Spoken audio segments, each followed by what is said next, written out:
चल रही है महिलाओं की, जो एक तरह से मैं कहूंगी कि जो गुलामी है, धार्मिक गुलामी, उस गुलामी से किस तरह से बाहर निकला जाए।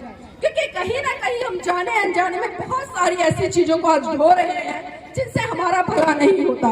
साल में कम से कम 10-12 त्योहार ऐसे आते हैं जो हमारे अपने नहीं है, लेकिन उसके बावजूद भी हम उन त्योहारों को मनाने का बड़े स्तर पर काम करते हैं ना। और अगर एस्टिमेट लगाएं, एक त्योहार पे आप कम से कम बता रही हूं मैं 4-5 हजार रुपए में आग लगा देते हो। अगर 4-5 हजार रुपए के हिसाब से 10-12 त्योहारों को जोड़ा जाए तो एक साल में कम से कम 50 हजार से लेकर 60 हजार रुपए आप 29 त्योहारों पर बर्बाद करती हो। अगर वही पैसा आप 29 त्योहारों पर बर्बाद ना कर अपने बच्चों की शिक्षा पर लगाओ तो देखना आपके बच्चे डॉक्टर बनेंगे, इंजीनियर बनेंगे, जज बनेंगे, यहाँ तक इस देश के राष्ट्रपति और प्रधानमंत्री बनेंगे। लेकिन जरूरत है इन रूढ़िवादी परंपराओं का त्याग कर आप उस पैसे को उधर कर्म कांड पे ना लगाकर बल्कि अपने बच्चों की शिक्षा पर लगाना।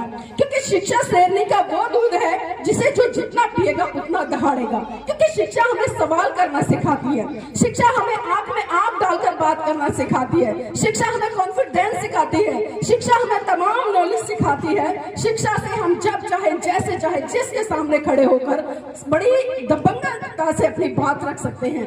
तो इसलिए मेरी माताओं बहनों, सबसे पहला जो दायित्व है अपने बच्चों को शिक्षित करने का काम करो। क्योंकि बाबा साहब ने शिक्षा पर बहुत ज्यादा जोर दिया और जब जब आपके बच्चे शिक्षित होंगे, जब जब आपके बच्चे आगे बढ़ेंगे, आपका और परिवार का नाम तो होगा ही होगा, साथ में आपके गांव का नाम होगा, आपके जिले का नाम होगा, आपके राज्य का नाम होगा और इस पूरे भारत देश का भी नाम होगा अगर वो बहुत बड़े स्तर पर आगे निकल जाते हैं। तो इसलिए अपने बच्चों को शिक्षित करने का काम कीजिए, जितना हो सकता है उन्हें पढ़ाएं लिखाएं और आगे बढ़ाएं।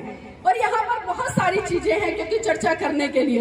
अब एक बात और बताइए मुझे, क्योंकि खासकर महिलाओं को ही मैं टारगेट कर रही हूँ और इनके माध्यम से पुरुषों को भी कर रही हूँ। क्योंकि अभी जिस तरह से भाई जी ने कहा कि घर की जो महिलाएं वो नहीं मानती हैं, जो लोग ऐसा कहते हैं बिल्कुल झूठ बोलते हैं, बिल्कुल झूठ बोलते हैं जो ये कहते हैं कि हमारे घर की महिलाएं नहीं मानती। जिस दिन आप लोगों ने कार्यक्रमों में, खासकर इस तरह के जो कार्यक्रम होते हैं, आपके सामाजिक कार्यक्रम, आपके धार्मिक कार्यक्रम, वहां पर अपने घर की महिलाओं को ले जाना शुरू कर दिया ना, तो आपको समझाने की जरूरत नहीं पड़ेगी। वो खुद सुन सुनकर इतनी समझदार हो जाएंगी।